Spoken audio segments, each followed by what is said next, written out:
uma grande transformação. Ou seja, Isaías está fazendo uma comparação dizendo que haverá um tempo em que o deserto, que geralmente é um lugar feio, né, um lugar sem vida, ele será transformado em um lugar cheio de vida. Haverá essa transformação. E quando isso acontecer, não haverá mais doença, não haverá mais enfermidade, não haverá choro, não haverá mais lágrimas, mas haverá felicidade e perfeição, completa perfeição, porque as pessoas, elas enfim viverão na companhia perfeita e plena de Deus. E esse deserto seco, meus irmãos, ele representa, na verdade, a vida do cristão em muitos momentos, né? Quando ocorre, por exemplo, uma tragédia na família, no deserto, ou quando o casamento acaba por conta de uma traição, ou quando um marido ou uma esposa falece, ou quando se perde pai, uma mãe, um irmão, um filho, ou ainda quando se descobre uma doença grave, né, que não tem solução. E certamente, meus irmãos, é inevitável que em algum momento a nossa vida ela se torne como um deserto, né, seco, árido, hostil.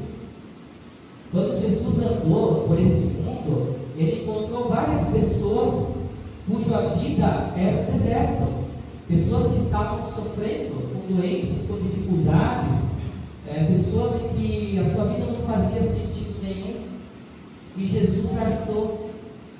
Jesus, ele fez a vida dessas pessoas florescer novamente. Jesus deu esperança nova para essas pessoas.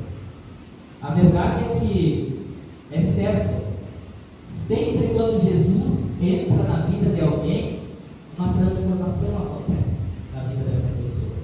Assim como uma plantação ela é transformada quando vem a chuva, a esperança do ser humano ela é renovada quando Jesus está presente na sua vida. No Evangelho de João, Jesus mesmo ele diz que ele é a água da vida, e quem beber dessa água jamais sentirá sede. E beber dessa água, meus irmãos, essa água viva, essa água que dá vida, é deixar o Espírito Santo de Deus entrar na nossa vida, para que haja então essa transformação, uma transformação que é diária, para que haja o arrependimento diário na vida do cristão, e para que o perdão também ele se faça presente na nossa vida. Quando nós experimentamos dessa água, os desertos da nossa vida, eles começam a florescer dentro de nós.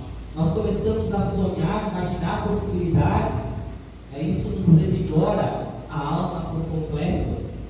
E você, que é cristão, você bebe desta água da vida quando você ouve o próprio Jesus falando, por meio do Evangelho, quando você participa da ceia. E aí então, quando nós olhamos também para o texto da epístola, né, o texto de Tiago, Tiago nos diz: tenham paciência até que o Senhor venha. Vejam como o lavrador espera com paciência a sua terra, que a sua terra dê colheitas preciosas. Ele espera pacientemente pelas chuvas do outono e da primavera.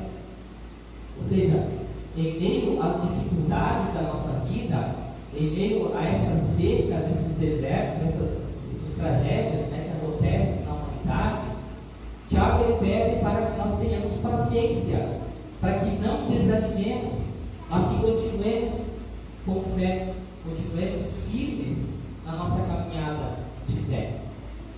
Isso, tudo que o profeta Isaías ele escreve, né, que os cegos vão ver, os surdos irão ouvir, os aleijados pularão e dançarão, os mudos cantarão de alegria. Ele diz ainda que a areia quente do deserto vai virar um lago, e todos voltarão cantando para Jerusalém celeste, e viverão felizes para sempre.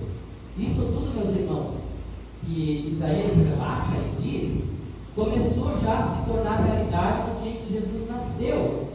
Mas quando ele voltar, exatamente como ele prometeu, da maneira como ele disse que voltaria, essa profecia de Isaías, ela então vida por completo, né? E a alegria de todo ser humano será completa. Meus irmãos, enquanto vivemos ainda nesse mundo, talvez nós teremos que cruzar por alguns desertos áridos, né? Passar por dificuldades, sofrimentos, decepções, perdas, né? Tristezas em nossa vida. Mas assim como vem a chuva, né, trazendo vida, trazendo esperança para o solo e para a plantação, fazendo com que, como diz o profeta Isaías, o deserto se alegrará e crescerão flores nas terras secas. Quando Jesus voltar, a alegria será completa, e a alegria será permanente, será duradoura. E como diz o Evangelho de Mateus, felizes são aqueles que não abandonam a sua fé em Jesus, o seu Salvador, apesar do que acontecer em sua vida. O cristão fiel receberá a sua recompensa, mas como diz Tiago, né, é preciso ter paciência. Mas a promessa de Deus é a nossa esperança, continua sendo a nossa esperança. Enquanto nós aguardamos a volta do Messias, exatamente como o salmista, nós também podemos dizer: louvarei o Senhor durante a minha vida, cantarei louvores ao meu Deus enquanto eu viver. Ou seja, louvaremos a Deus enquanto tivermos forças para louvar, né? Forças mentais ou forças físicas para louvar a Deus. Que sigamos sempre nessa confiança que o profeta Isaías descreve. Aqueles a quem o Senhor salvar voltarão para casa, voltarão cantando para Jerusalém, e ali viverão felizes para sempre. A alegria e a felicidade os acompanharão, e não haverá mais tristeza nem choro. Palavras reconfortantes para todos nós. Essa é e será a nossa confiança até o fim, até o último dia. E possamos viver então nessa confiança, nessas promessas do nosso Salvador Jesus. Amém.